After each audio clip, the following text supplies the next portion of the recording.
आज तिलस्वा जाते समय हमारे साथ ऐसा हो जाएगा, हमने कभी सोचा नहीं था। तो राम राम भाई सारे ना, आज हम सारे दोस्त मिलकर तिलस्वा का प्लान बना लेते और घर से सुबह 5:30 बजे निकल जाते हैं। 5 बजे तो हम निकल जाते हैं, बाकी सारे मित्र लोग सिंगोली से फुसरिया आने में 1 घंटा लगा देते हैं, क्योंकि सारे दोस्त मजाक मस्ती करते हुए चल रहे थे। इसके बाद हम तिलस्वा की ओर चल पड़ते। एक हमारा भाई HBS ग्रुप का था और इसके साथ हम आगे बढ़ते। सारे दोस्त मिलकर हम तिलस्वा की ओर चलते। तो चलते चलते रास्ते पर ट्रैक्टर में सांवरिया सेठ का भजन चल रहा था, तो मित्रों का मन नहीं रुका। सारे मित्र लोग यहाँ नाचने लग गए।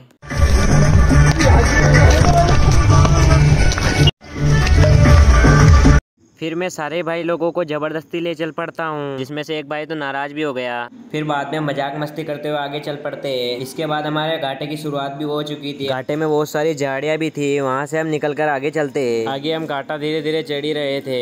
ये तो बस हमारे घाटे की शुरुआत ही थी, आगे चलिए और क्या होता है। हम धीरे धीरे घाटे की तरफ बढ़ते हैं और यहाँ पर हमारे कुछ भाई लोग भी मिल जाते हैं। ये यहाँ फोटो शूट कर रहे थे। हम घाटे के 2nd टर्न पे आए तो मित्र लोग बोलते आज अपन सीधा घाटा चढ़ेंगे, तो मैंने भी बोल दिया ठीक है चलते।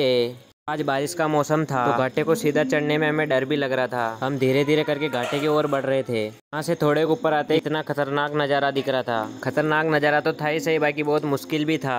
इस खतरनाक एवं मुश्किल रास्ते से हम हिम्मत करके आगे बढ़ते हैं। धीरे धीरे करके हम घाटे की ऊंचाइयों की तरफ चलते हैं। रास्ते में हमें कांटे में और गहरी गहरी खाइयों की किनारों पर भी चलना पड़ा। इन कांटों और खाइयों से निकलते हैं। जैसे जैसे आगे बढ़ रहे थे तो और नई नई समस्या आ रही थी। इन समस्या से हम सभी दोस्त मिलकर सामना कर रहे थे। रास्ते में बड़े पत्थर और झाड़ियाँ कांटों वाली भी मिली। इन कांटों वाली झाड़ियाँ से हम बच कर निकले, जिसमें से एक मित्र की इस झाड़ियों से लग गई थी। प्रिंस भाई ने तो बोल भी दिया मैं इस झाड़ियों से नहीं जाऊँगा। फिर मैं सावधानी से इन झाड़ियों से निकला। वहाँ से निकलने के बाद इस घाटे का नज़ारा देखते हुए आगे बढ़ते हैं। बस थोड़ी देर में हम घाटे के ऊपर बस जाने ही वाले थे और चलते चलते हम घाटे के ऊपर आ जाते।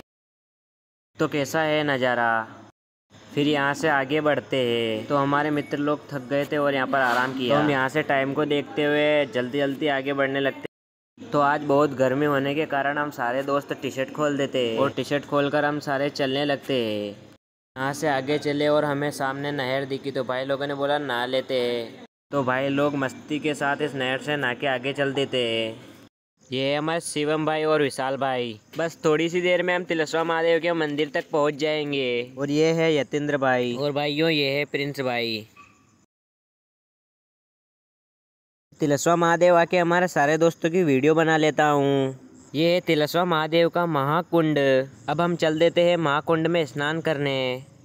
स्नान करने के बाद हम जाएंगे मंदिर में महादेव के दर्शन करने। अरे दोस्तों ने स्नान करने के बाद चल दिए मंदिर की तरफ। आज हरियाली अमावस होने के कारण मंदिर में बहुत सारी भीड़ थी। आज भीड़ ज़्यादा होने के कारण बहुत देर लग रही थी। कुछ समय भीड़ में इंतजार करने के बाद हम महादेव के मंदिर में पहुंच ही जाते हैं। भीड़ ज्यादा होने के कारण महादेव के दर्शन सही ढंग से नहीं हो रहे थे। बहुत भीड़ से निकलने के बाद फिर हम पहुंच जाते हैं महादेव के सामने। तो भाइयों आप भी कर लो दर्शन।